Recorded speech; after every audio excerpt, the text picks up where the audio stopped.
Olá, graça e paz da parte do nosso Deus e do Senhor Jesus Cristo. Vamos falar um pouquinho sobre a ressurreição de Jesus Cristo. Esse é um assunto que está sendo um pouco esquecido nas igrejas, tem se falado pouco, só se lembra de falar sobre a ressurreição de Jesus Cristo, normalmente na Semana Santa. Um ou dois sermões se prega sobre isso, mas é importante que conheçamos sobre a ressurreição de Jesus Cristo. Nos lembrando do texto lá de 1 Coríntios, capítulo 15, versículo 20. Abra a sua Bíblia, por favor, e confira. 1 Coríntios, capítulo 15, versículo 20. Mas de fato, Cristo ressuscitou dentre os mortos, sendo ele as primícias dos que dormem. Mas de fato, Cristo ressuscitou dentre os mortos, sendo ele, Cristo, as primícias dos que dormem. 1 Coríntios capítulo 15, versículo 20. E nós precisamos considerar que, vez por outra, aparece alguma tentativa para desfazer a crença na ressurreição de Jesus Cristo. Não é verdade?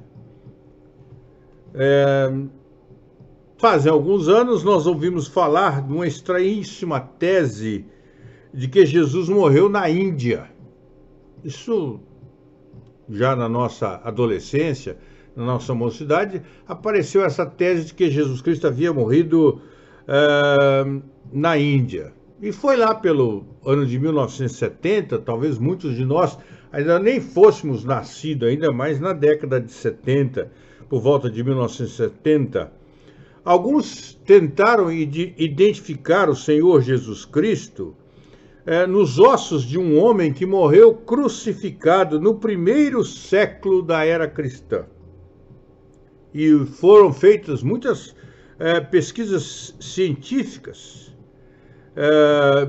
que mostraram aquela dedução ou aquela afirmação ser uma estupidez. Mas tentaram mostrar que os ossos daquele homem que morreu crucificado no primeiro século da era cristã eram os ossos de Jesus Cristo. Como nós dissemos e já dissemos, vez por outra aparece uma tentativa, como aparece também a tentativa de que Jesus já ressuscitou, mora entre nós. Essa é uma corrente existente hoje, em 2022. Alguns acreditam que Jesus está entre nós, vivo entre nós. E se nós começarmos a observar os sacerdotes judeus, conforme o texto de Mateus, e eu peço que você leia o texto de Mateus capítulo 28, versículos 11 a 15, Mateus 28, 11 a 15, há pessoas mais empenhadas, é verdade, irmão, há pessoas mais empenhadas em destruir a crença da ressurreição de Jesus Cristo do que muitos cristãos. Talvez você, talvez eu, talvez nós, muitos cristãos estão empenhados em proclamar a ressurreição de Jesus. Tem gente mais empenhada em destruir a verdade da ressurreição de Jesus do que cristãos proclamados, de que cristãos objetivados em proclamar a ressurreição de Jesus. E esta convicção que deve existir em nós não deve nos abalar quanto aos ataques dos inimigos da fé cristã. E nem deve nos levar a ficar espiritualmente congelados pelo gelo da apatia. Isso não é importante. É importante, porque se Cristo não ressuscitou, é vã a nossa fé e somos os mais infelizes dos homens. Não é isso que a Bíblia nos ensina? Não é isso que Paulo fala conosco? Não quero, irmãos, que sejais ignorantes quanto à ressurreição. Não quero que sejais ignorantes.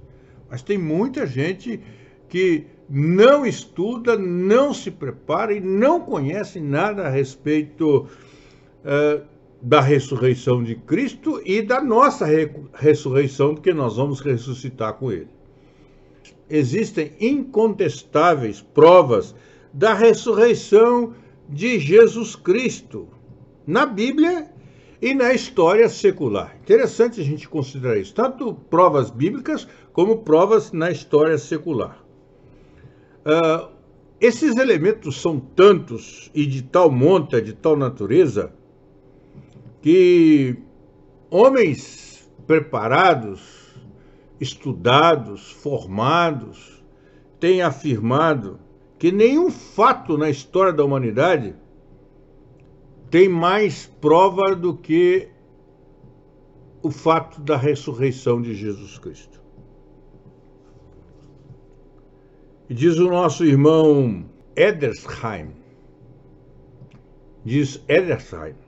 a seguinte frase: a ressurreição de Cristo pode, sem hesitação, ser declarado o fato mais fundamentado da história humana.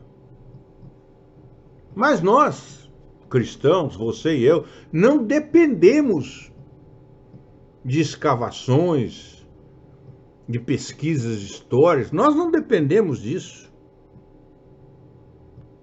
E mesmo que se não houvesse nenhum documento extra-bíblico, isso não afetaria a minha fé e não poderia afetar a sua fé e não afetaria a nossa fé, pois a nossa crença na ressurreição de Jesus Cristo se baseia no testemunho do Deus Espírito Santo com a nossa vida, com o nosso coração. Mas é muito agradável e facilita para nós termos essa documentação toda para darmos resposta àqueles que escarnecem da Bíblia, aqueles que estão usando a Bíblia para queimar e para tantos outros atos agressivos e estúpidos. Nós sabemos que existem fatos e documentos históricos que mostram que a Bíblia tem razão. A Bíblia tem razão e isto é comprovado cientificamente por dados, por estudos científicos em relação à ressurreição de Jesus. Mas o que importa para mim, o que importa para você, na verdade, é o testemunho da palavra de Deus. É isso o mais importante, o testemunho da palavra de Deus. E a narrativa dos evangelhos, tanto os sinóticos, e você sabe o que são os evangelhos sinóticos? Vale a pena, procure saber o que são os evangelhos sinóticos. E o quarto evangelho relatam o fato da ressurreição do Senhor Jesus Cristo e alguma das suas aparições como ressurreto. Existem algumas diferenças nessas narrações, nessas narrativas, como nós encontramos no Evangelho de Mateus, no capítulo 28, de 1 a 20, Evangelho de Marcos, capítulo 16, de 1 a 18, Evangelho de Lucas, capítulo 24, de 1 a 49, e também Evangelho de João, capítulo 20, versículo 1 e versículo 21 e 25. Podem muitos querer mostrar diferença, erro, diferenças, contradições na descrição desses textos. Mas isso só vai demonstrar uma análise superficial dos textos. Por isso nós nos convidamos a ler todos esses textos e a examiná-los com profundidade. E por que nós falamos na superficialidade do exame feito nesses textos? Porque exatamente essas diferenças que não são contradições, põem em relevo, em destaque, as qualidades das narrativas. E estas qualidades abonam a legitimidade das narrativas. E nós queremos destacar aqui algumas das qualidades nessas narrativas todas. A simplicidade dessas narrativas, a naturalidade delas, a espontaneidade delas e a ausência total de artifícios. Mas quando nós olhamos narrativas falsas, elas apresentam qualidades contrárias a estas. Elas não são naturais, não são simples, não são espontâneas e são cheias de artifícios para justificar. E quando nós vamos lá no Evangelho de Lucas, eu gostaria que você fosse no capítulo 24 e lesse do versículo 1 a 12 agora. Veja nele alguns argumentos muito importantes.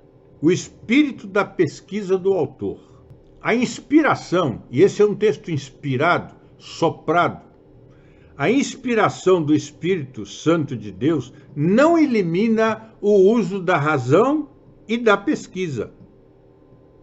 E nós lemos aí Lucas declarando que fez acurada investigação de tudo desde a sua origem. Vá no seu dicionário aí e procure o significado da palavra acurada.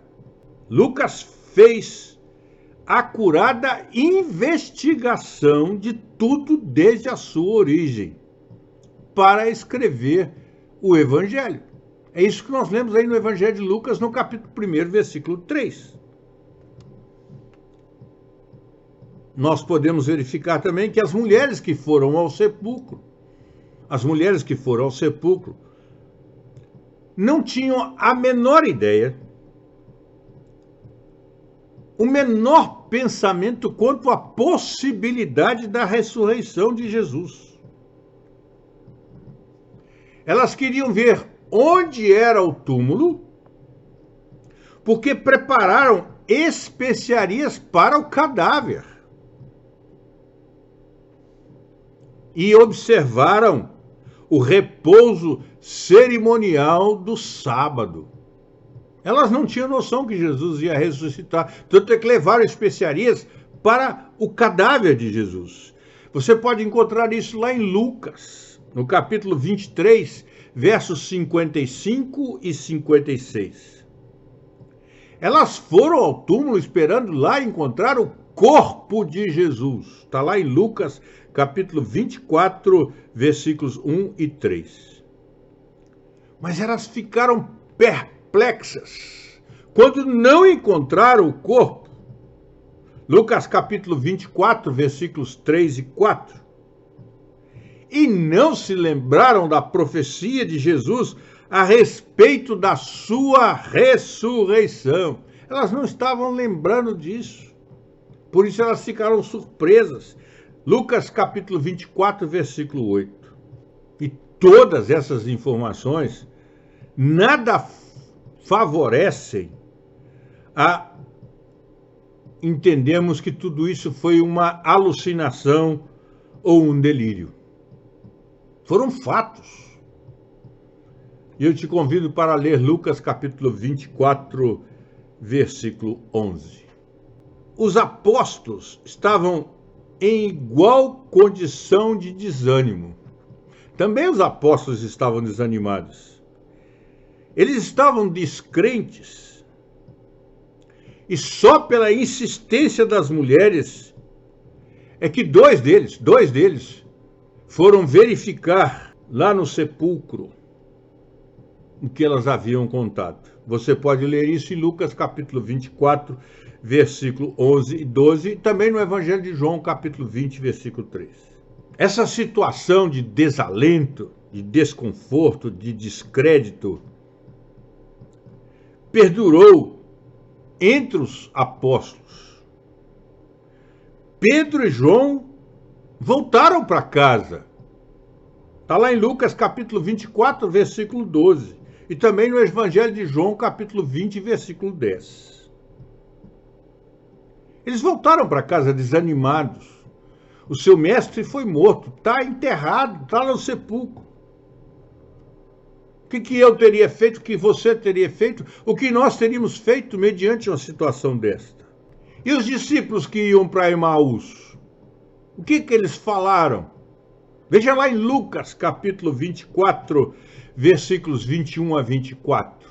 Veja lá o que os discípulos que iam para Emaús disseram. Além disso, irmão, além disso, irmã, mesmo depois de Jesus lhes ter aparecido, aqueles que foram transformados em pescadores de homens, conforme Mateus 4, 19 e 20, eles voltaram à sua antiga profissão de pescador de peixe. Evangelho de João, capítulo 21, versículo 3. Eles não podiam acreditar. Ressurreição? Jesus foi morto. Vai ressuscitar? Mas nós lemos aqui em 1 Coríntios capítulo 15, versículo 20, como é importante. Mas de fato, Cristo ressuscitou dentre os mortos, sendo ele as primícias dos que dormem. Que coisa importante.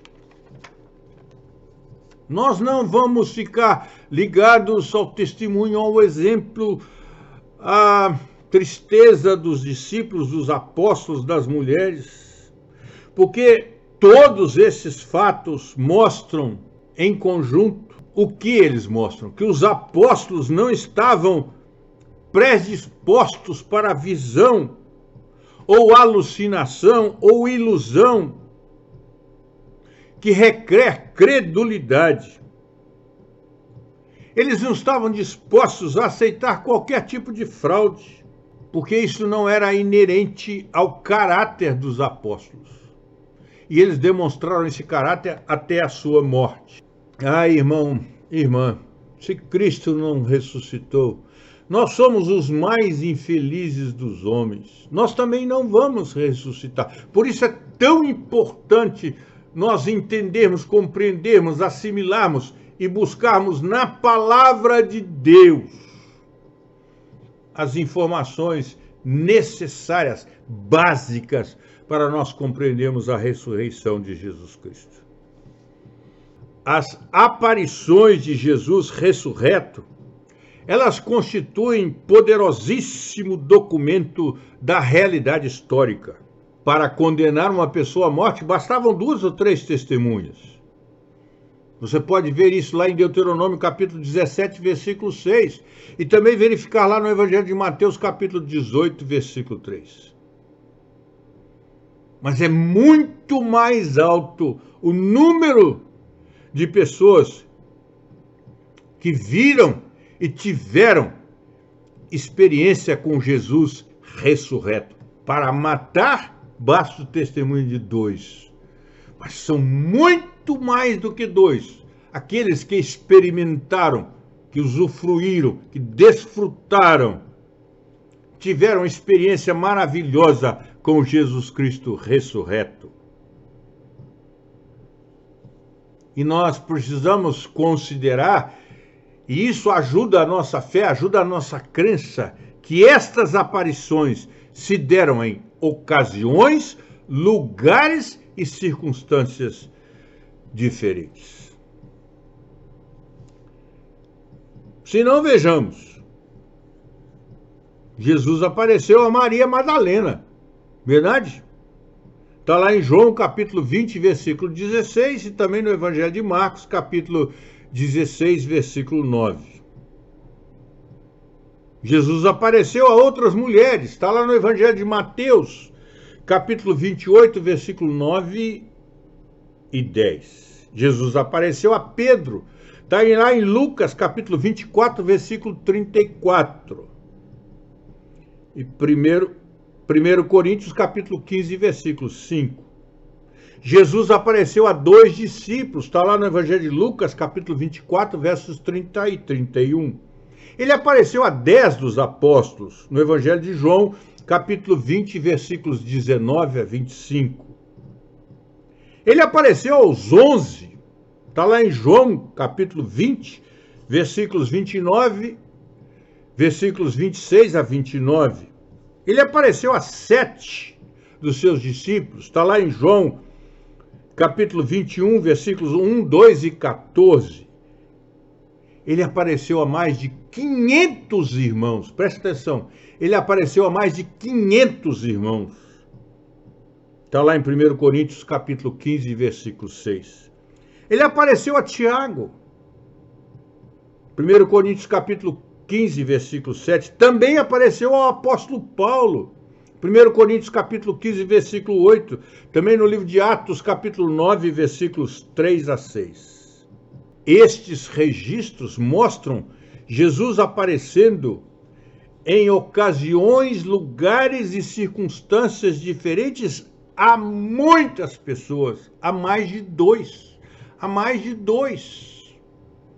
Era necessário só o testemunho de 2 para condenar a morte. Jesus aparece vivo a muitos. E você considere ainda que no prólogo do livro de Atos, nosso irmão Lucas faz um eloquente resumo das aparições de Jesus e do que ele fez antes de subir aos céus. Leia Atos capítulo 1, versículos 3 a 8. E aqui nesse texto de Atos de 3 a 8, eu quero destacar alguns pontos. Jesus se apresentou vivo com muitas provas incontestáveis. Jesus apareceu aos apóstolos durante 40 dias. Jesus falou com os apóstolos. Jesus comeu com eles para convencê-los que ele não era um fantasma. Lucas capítulo 24, versos 41 e 42. Jesus prometeu-lhes a bênção do Pentecostes e cumpriu a promessa que fez. Você pode verificar isso em Atos capítulo 1, versículo 4 e 5.